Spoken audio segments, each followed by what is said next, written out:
Temos mais duas perguntas. Uma é do colega Décio. A Constituição, senadora, já prevê a flexibilização da contribuição sobre a folha em decorrência de setor econômico, utilização intensiva de mão de obra e questões estruturais de mercado de trabalho. Não seria o caso apenas de regulamentar tais dispositivos, em vez de reformar a Constituição? Outra pergunta do colega Castelo Bessa, dizendo o seguinte: a categoria dos auditores fiscais da Receita Federal do Brasil receia que na reforma tributária sejam suprimidas ou englobadas as receitas próprias da Seguridade Social. Como Vossa Excelência vê isso e qual o seu pensamento? Não, olha, essa história de regulamentar a Constituição, claro que é o caminho mais fácil e é inacreditável que nós não estejamos regulamentando. Vejo isso porque na Constituição havia um direito assegurado para os portadores de deficiências terem direito a uma aposentadoria especial. Foi assegurado na Constituição de 88. Só em 2010, no ano passado, foi aprovado o PLC 40, que prevê esse direito, que estava previsto na Constituição de 88.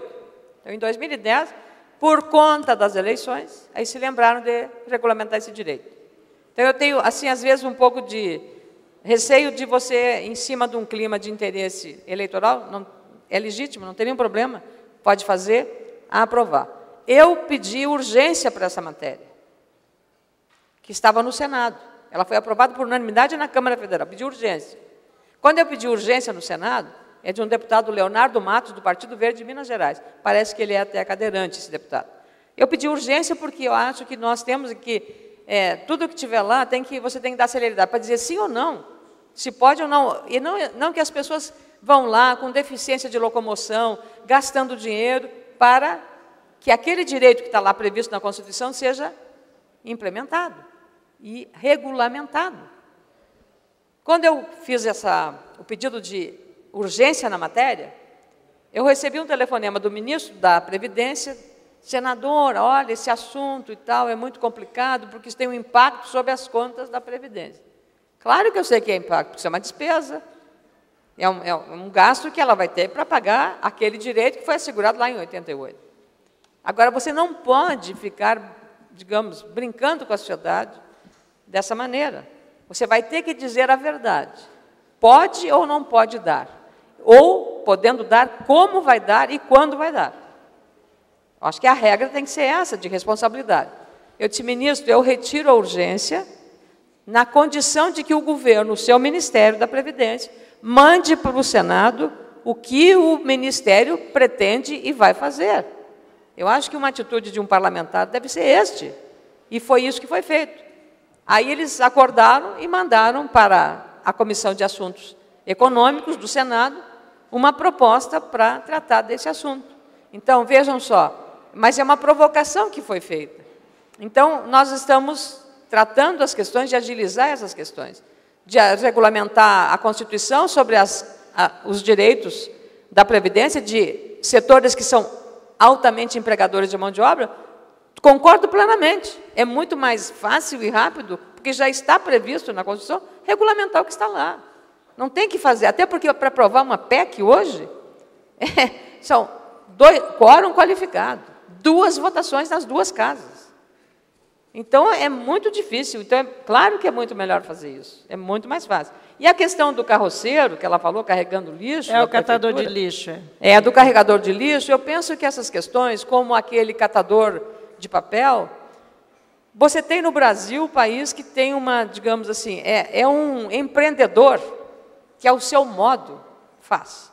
A pergunta é, quem andou em Brasília, um ex-governador, agora senador Cristóvão Buarque, estimulou os carroceiros. Então, na capital da República, como em Porto Alegre, deu até uma disputa, o seu Paulo Santana foi andar de carrocinha para defender os carroceiros, devia defender também os cavalinhos, coitados, né, que sofrem, né, carregando aquele peso danado. Então, você tem uma cultura de ajudar, mas qual é o problema? É uma alternativa de locomoção. Ele não pode comprar uma moto, ele não pode comprar uma carroça, então ele vai usar aquilo.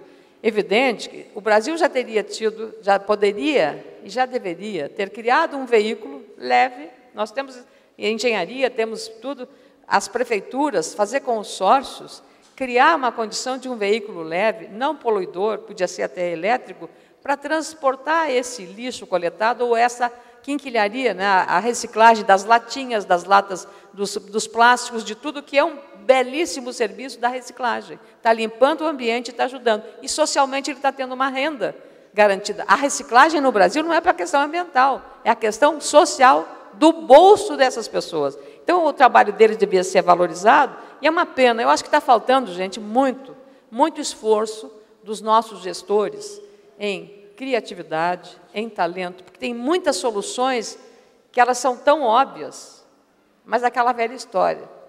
Mas não tem uma empreiteira para fazer, para dar um dinheirinho. Então, pena que seja assim, né? Pena que seja assim.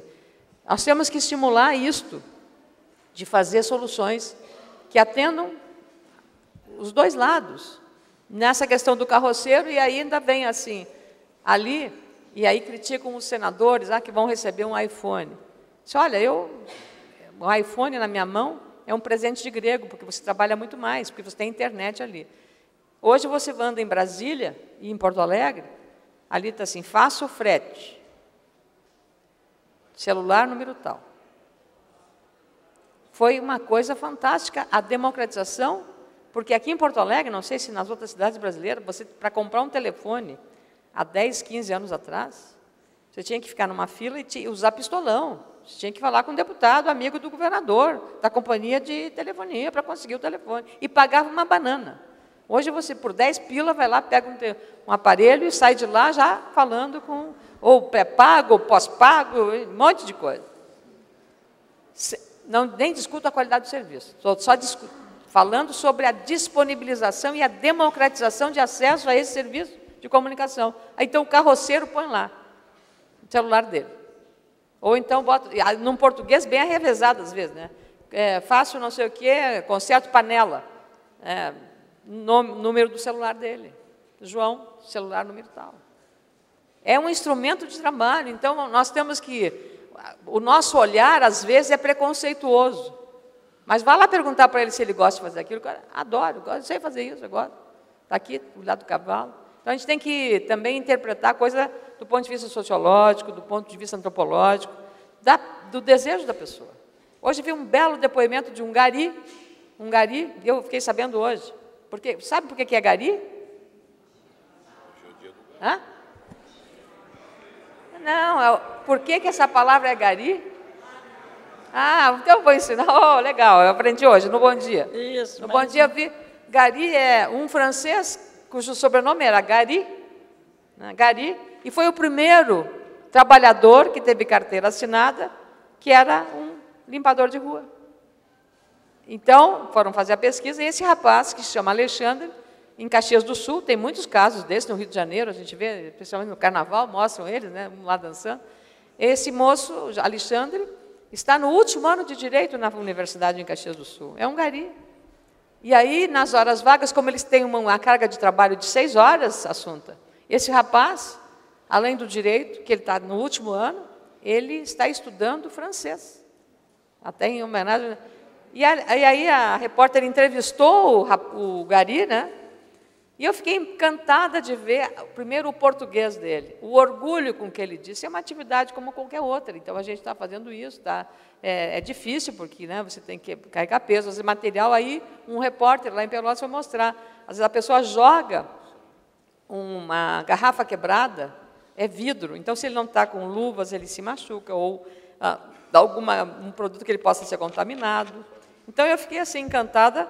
Primeiro porque aprendi que gari, eu não sabia porque é a origem da palavra, do francês, que foi o primeiro limpador de ruas, né? Isso no século passado, e por isso ficou gari, nós também usamos. E pela história do Alexandre, que tem 30 anos, está se formando em Direito, um gari, que trabalha na Prefeitura de Caxias do Sul.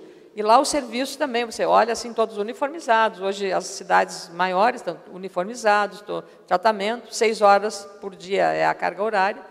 Então, a gente tem que ter esse olhar também daquelas pessoas. Quando as pessoas querem, gente, As pessoas fazem, vão atrás do seu sonho, vão atrás da sua realização e demonstram que não há nada difícil. A única coisa que a gente não pode superar, qual é? A morte. O resto, tudo a gente pode. Basta ter fé, ter sonhos e querer que eles se tornem realidade.